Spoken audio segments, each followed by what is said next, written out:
Let's check into tall buildings in a single bound and stuff in Providence.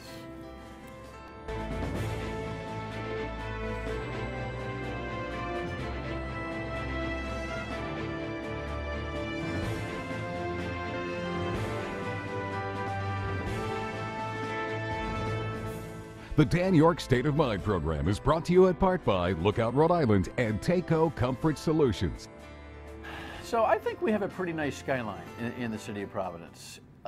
Right in the middle, though, it's kind of like a kid when he loses his two front teeth. You know, the Superman building, like the two front teeth that are, if it ever goes down, they're going to be permanently out. But right now they're just kind of dark because he doesn't brush. How's that for disgusting? But you know what I mean? It's got, it doesn't look very good. And so at night, you know, the lit up Superman building is hardly ever.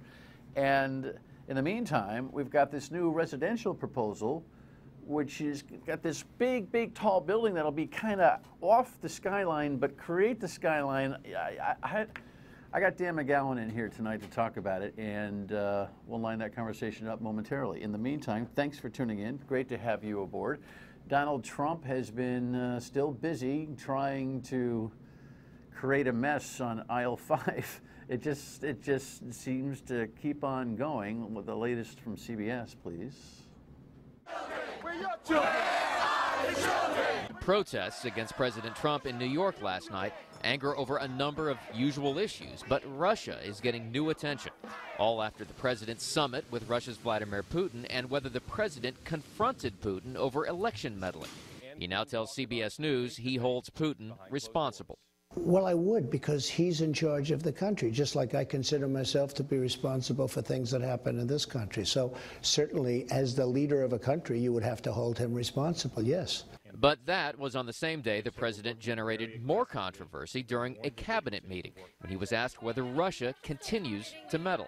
Is Russia still targeting the U.S., Mr. President? Thank you very much. Let's go. That appeared to run counter to U.S. intelligence leaders who say Russia is still at it.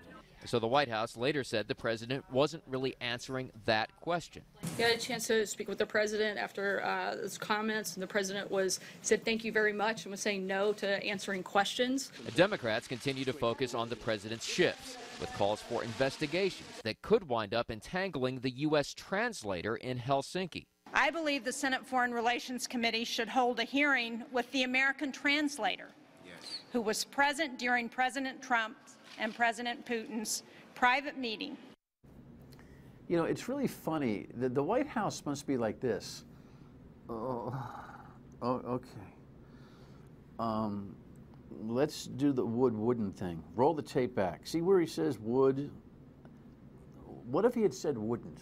Somebody play that. Ed wouldn't, right? That was 2 days ago. Now the president says no to the question from a reporter about Russia still planning to meddle with us. They roll the tape back and they can see it, but they say, oh, no. What he was saying is no more questions. It's like, you know, clean up on aisle 5, and as they're cleaning up on aisle 5, they're saying nothing spilled. Like they know there's also, like everything's spilled on aisle 5, and they're cleaning it up while you're watching them clean it up, and they're saying, what spill on aisle 5? What are you talking about? The strangest thing I've ever seen this whole last couple of weeks. And I guess it's just going to be a lot of cleanup in aisle 5. They're going to have some extra dish rags, I guess. All right, let's get to the local. I don't know what else to say about this thing right now. It's all I can come up with. Don't blame me. It's not like you're coming up with anything. We're all kind of like, what? Providence. That is a really weird looking building. Sorry. Here's the latest from Eyewitness News. Rhode Island residents rising up against the proposed Hope Point Tower. This one guy wants to put up this tall building and block everybody else's views. The proposed building at 600 feet would be the tallest in the Ocean State. The developer hopes to get to work on the old I-195 land. But a 130-foot height limit is slowing down plans. But the city is considering raising the maximum for the project. However, following hours of testimony, the City Council Ordinance Committee voted to recommend to deny the zoning change. The fate of the change now moves to the full council. This is a once-in-a-lifetime opportunity to build an iconic building in the city of Providence and bring economic development and people back into the city. City Hall was packed Wednesday as labor unions showed their support for the project. My stance is clear. You see 100, 200 people here, they want a job. Others worry all this controversy will drive others away from joining the skyline. We're spending too much time on a project that really doesn't pencil out, that has no market study, that meets none of the guidelines, and it's ridiculous that we're spending so much time on this. You never get the labor unions to say anything negative about building a building. And you got to give them credit, Danny, because they are about jobs. Right. They have one job. It's to talk about jobs. Yeah, they never oppose it unless somebody doesn't commit to union work. That's where the that's a bad building.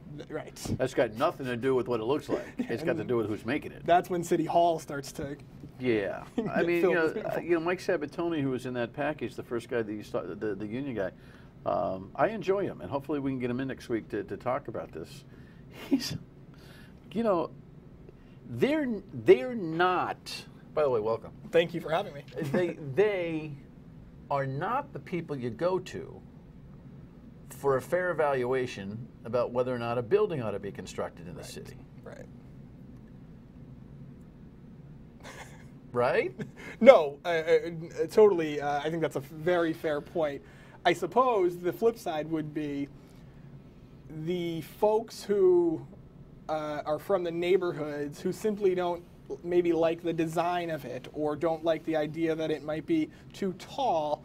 I think you have to question their role in this too, right? If you're the city council, I think, and not just the city council, but state and city leaders, but right now the council, you do have to look at this holistically, right? You have a potential investment that they say would be between $250 and $300 million in a city that desperately needs it, that's always looking for more tax revenue. I think you have to look at that. Then you have to look at sort of the way the rules of the game are played, which is what's being questioned right now. The idea that you would give one developer a maximum height variance up to 600 feet, which is 6 times the current limit, right? So that's the argument from the opposition side, that they shouldn't do this. Give me the history on this, and this guy all of a sudden thinking that this skyscraper belongs here. Well, remember, by the way, I'm not opposed to it. I couldn't be more interestedly ambivalent. Is that's an oxymoron? But I get the point, and I think the viewers do. Like too. it's kind of like as a Giant fan watching the Patriots and the Jets kick the living daylights out of each other. I want to see the outcome, but I'm not really invested. Exactly. Well, I am invested because I cover it. But then again, I'm not uninvested because who wants to see some kind of ridiculous skyline in the city of Providence? Sure. So the history. So tell me the history. So the history. Remember back about two and a half years ago, this developer, his name's Jason Fane. He's a New York guy. Got kind of recruited, wooed here by the 195 Commission, the state. They said I don't know how that happened, but they got him here. He took a look at this. He said, He had 2 buildings, right? He initially proposed 3. It was, I think, as councilman at the time, council president Luis Aponte dubbed it the 3 Towers of Terror, which pretty much killed it right away. And it was this idea of 2 smaller but still very tall towers and then 1 very large tower. It was universally, aside from the unions and kind of Senate President Ruggiero, who generally supports the unions, generally panned. People didn't really like it. He said, okay, I'll come back to you. Comes back with this 46-story tower. It's the beginning of this year to say, this is what I want to do. Same property. I just will build 1 very tall, the tallest building in Rhode Island. He's called it sensuous. He thinks it's a beautiful building. And it's weird. It does look, aesthetically, it's not my cup of tea, I would say. Just, Eric, put that picture up again, will you, if you would. I appreciate you throwing that up there in the conversation. But, I mean, it's just, it's weird. Yeah. Yeah, the one thing that the middle of if it's in Midtown Manhattan and it's like strangely shaped, perfect. See how that thing moves up? Right. Very tall. You go, hey, there's a unique building. Okay. But it looks like a World Expo Disneyland type of weird thing in the middle of nowhere type of thing. And why is it? I think people drive by and go, hey, how come the building's bent? Right. I do think, in fairness, though, what the developer would likely say is if you do that, it's the if you build it, people will come kind of thing. Maybe there will be more development. So if you say, look, we'll take the chance on the first 550-foot building, maybe people will build. You know, if that picture looks different, if there are a bunch of, say, 300-foot buildings also built around it, which is possible. The architecture aside, what's the business plan? I mean, what are the economic guarantees? Who's going in there? So he thinks this is largely residential. I'm not a big height guy, so I'm not going up to the top. That's for sure. Maybe look down, drop a penny or something. Like, whoa, this thing is bent. Whoa. He thinks that there's a market, and I would say, while I haven't seen a study that shows exactly this, there certainly is a demand for more downtown living. There's all kinds of projects happening right now, generally on the micro loft side, but more, wealthier folks who want to live in cities. I think he thinks that if you build townhouses and condos and some apartments, there will be a market for it. But it does, you're right, I mean, it's so big and so much bigger than anything else happening. I do think that there are fair questions. Some of the developers have really criticized this, major names like Dick Galvin, the guy who helped build South Street Landing. Buff Chase has been critical, and what they're kind of saying is, we don't see the market for this, and what their fear is that a project starts, you sell that land, and they're going to buy it on the cheap because it's 195 land, and halfway through the project, he flips it off, he sells it, maybe nothing happens with it, and maybe the developer makes off with, even if it's a loss, not a major loss, and we suddenly in Providence have an empty or a half-empty building, and I think that's a real concern from serious people. A guy like Buff Chase is not somebody who's... All right, when we come back, we'll finish up this conversation by talking about how do you guarantee that doesn't happen. And Dan's got some other stuff going on in the city we got to check in with. Stay with us.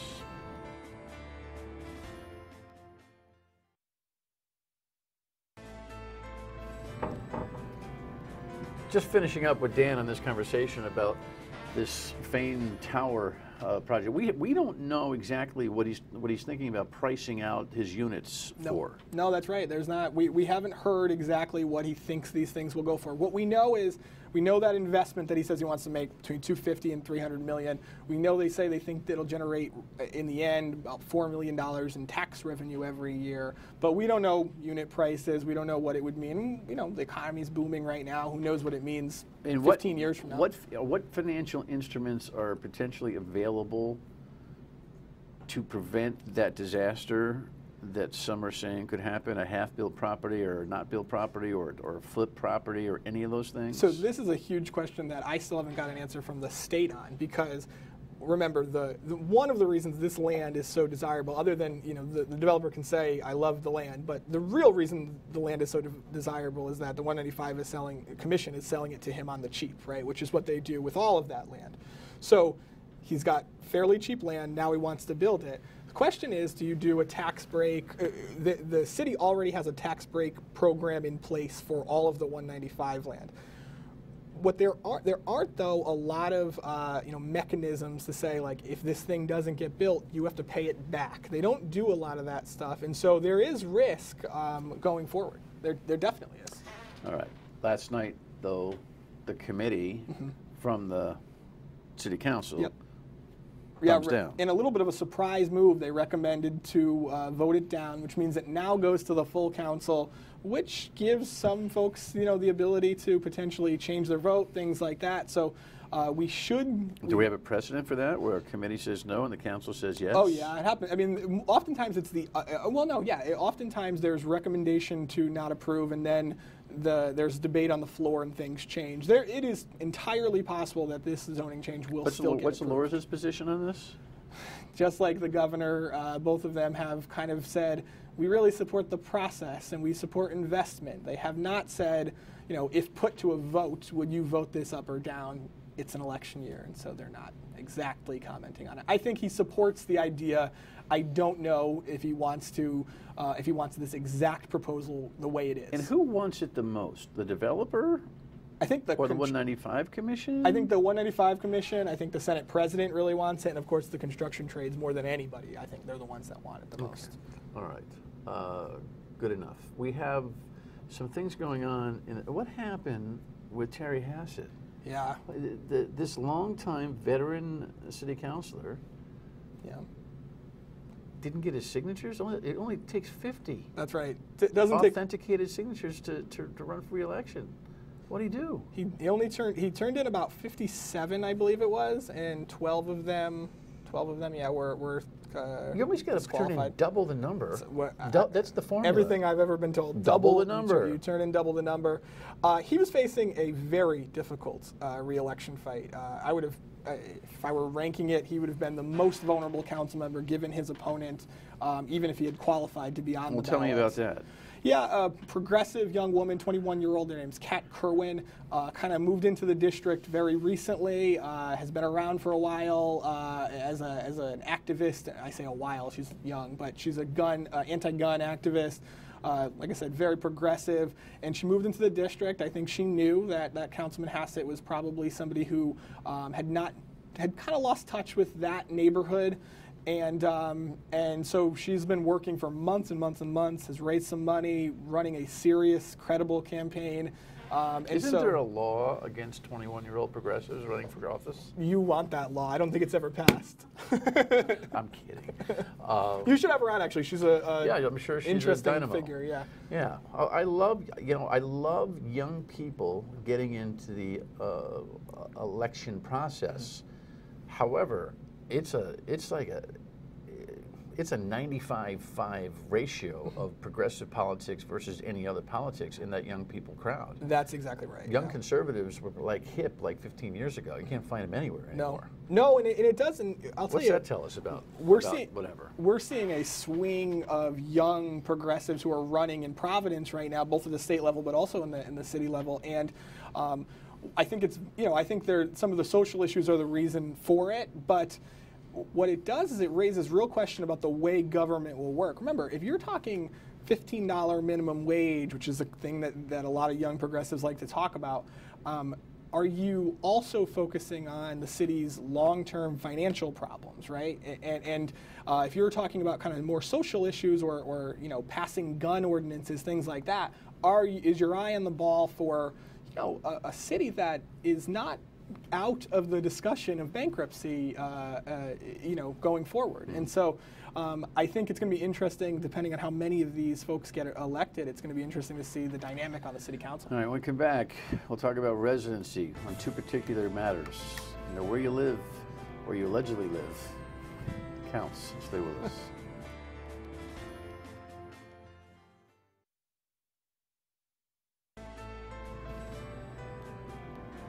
Okay, well, it's not an election season around here unless we have somebody saying you don't live there. Right. You say you live there, but you don't live there. In this particular case, this councilwoman who's seeking re-election, Sabina Matos, files a complaint against her opponent, Oscar Vargas, saying he lives in Yorke. That's right. He doesn't live in, and her district is what neighborhood now? She's the Valley Olneyville area. Right. Yeah. So the west end. You don't live here, but the kids, there's a couple of kids? Yep.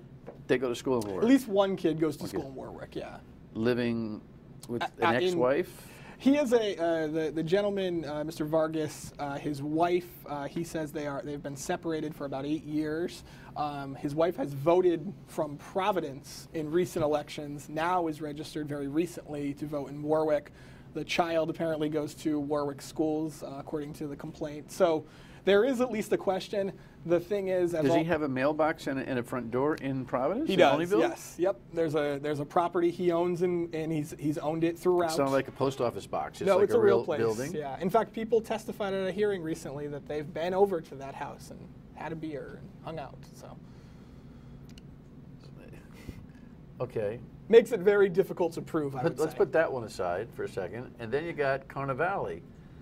or as they say on the radio side, carnivalogy. You know, this is the product, or he is. Well, he's the product of God and his parents, but his story is the product of Eyewitness News and Target 12 and Tim and the team's excellent work. And there he is, got the thing on his face because he's got allergies. He was mowing the lawn that day in Johnston. Right. And this is the house that he allegedly lives in Providence. And now the son of a gun is running again as for a rep seat in Providence. And is endorsed. And endorsed, well, there's like 3 people on the Democratic City Ward Committee or whatever. Right, I mean, that's the mailman, the fire guy, and whoever else. Your friend, your brother. The guy hanging out at the bus stop. But is he still downstairs, going upstairs to use the bathroom? Is that still happening? I believe he says he now lives on the first floor of the apartment. Oh, good. So he has full toilet rights to his own home now. He can use the refrigerator as much as he likes. Yes. What? What's the big picture on this in terms of proving residency? The Board of Elections is barely able to help itself go to the bathroom, to be honest with you.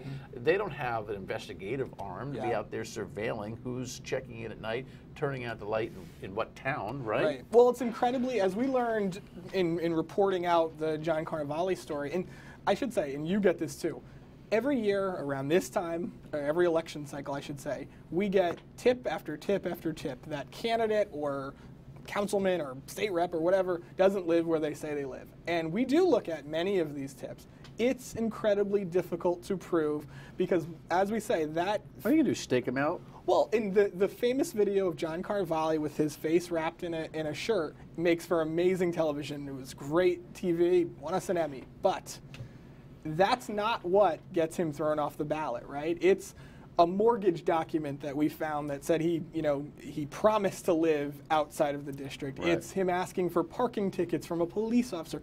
Those are the things that led to that. It's really if people hard. Don't get that. He asked the last go around. He asked a police officer to ticket him parking in front of his own Providence residence to prove that he lives in Providence. Yeah. And the cop was like, "What?" Yeah, I think Commissioner Perry said in his 30-plus years of law enforcement, he had never heard of such a thing.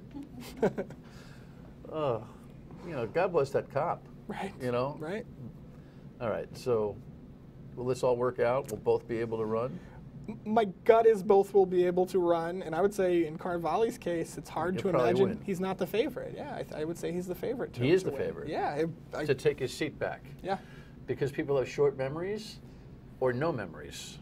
I think because they don't necessarily. They don't care. I don't think they care. They don't care about this stuff of right and wrong. Right and wrong doesn't really matter. The laws, fair representation. But it keeps us in business. Truthfulness, the American way, all of that. It just doesn't matter because it's all fake now, right? Everything's fake. Everything's fake. That video is real, I promise. That is? Really? Maybe you guys ought to be on an investigation. Thanks for the update, man. Thanks. Appreciate it. Dan McGowan on all things Providence. WPRI.com. Don't miss him on TV or online. We'll be right back.